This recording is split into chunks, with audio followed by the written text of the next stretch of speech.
Greetings everyone, I'm Dr. Anth. In this video, I will explain the relationship between vitamin D synthesis in our bodies and variations in human skin color.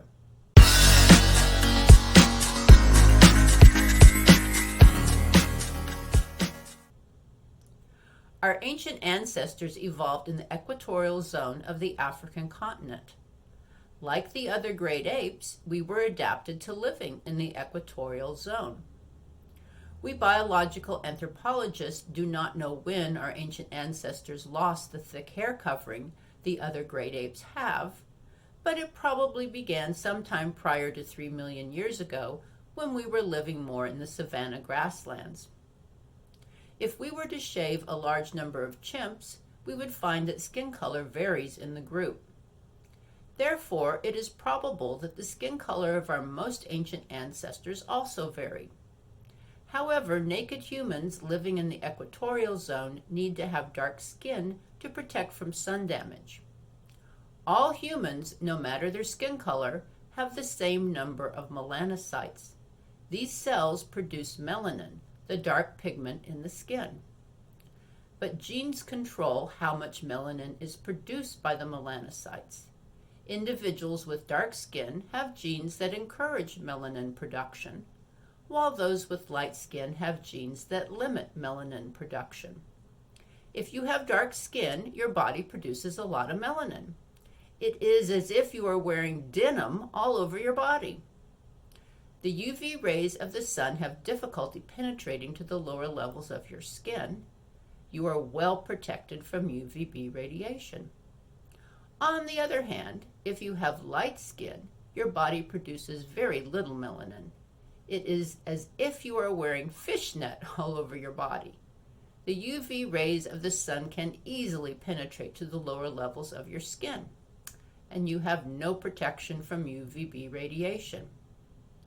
What this means is that any ancient individual who had light skin and who lived in the equatorial zone had a high probability of developing skin cancer and dying.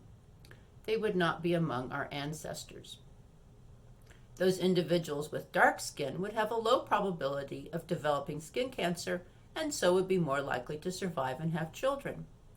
As long as our dark-skinned ancestors stayed in the equatorial zone, all was well. It wasn't until around 1.5 to 2 million years ago that our ancestors were able to move to other zones. This happened once they learned to build fires for warmth and cooking and were able to hunt big game animals. Our ancient ancestors encountered a number of differences as they moved into these other zones. One of these was a change in the angle of the sun. Rather than being overhead year-round so that day and night were split pretty evenly into 12 hours each, day and night changed in length. Our ancient ancestors who moved into temperate zones received less direct sun exposure, which meant less exposure to UVB radiation. Now, this might seem like a good thing. Less UVB exposure means less skin cancer. However, life is never that simple. We actually need exposure to UVB radiation. What? Yes.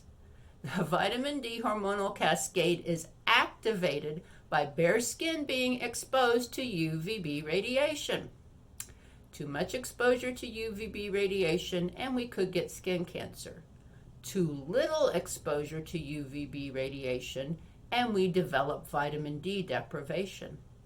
Our skin exposure to UVB radiation is the first step in a multi-step process that occurs in our bodies and that results in the production of the hormonal form of vitamin D.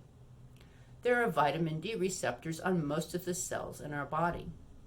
If there is too little vitamin D circulating in our bodies, we will develop a wide variety of health problems. One of the health problems is rickets, which affects bone growth during infancy and childhood. If a pregnant woman has too little vitamin D, her fetus will also have too little vitamin D.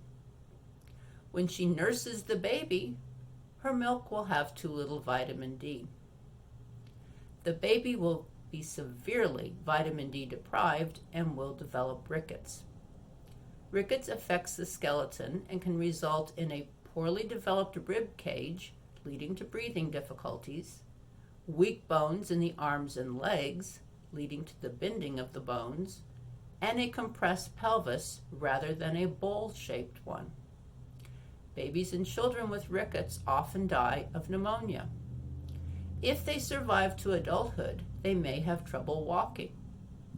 Women with a compressed pelvis will be unable to give birth as the baby cannot exit through the pelvis. The mother and baby will die. Let's go back to 1.5 million years ago. Our ancient ancestors have dark skin, which blocks most of the UVB radiation, so they don't get skin cancer. Since the sun is directly overhead all year, and since these ancestors didn't wear clothing, they still managed to have enough UVB penetrate to the lower skin levels to start the vitamin D cascade. But as they moved into more temperate zones, less and less UVB was available, so they became vitamin D deprived. Mothers with dark skin were dying in childbirth. However, mothers who were born with lighter skin, who would probably have died of skin cancer when they lived in the equatorial zone, were now able to survive. In addition, because they had lighter skin, they received enough UVB in these zones far from the equator to prevent vitamin D deprivation. Mothers with light skin were less likely to die during childbirth.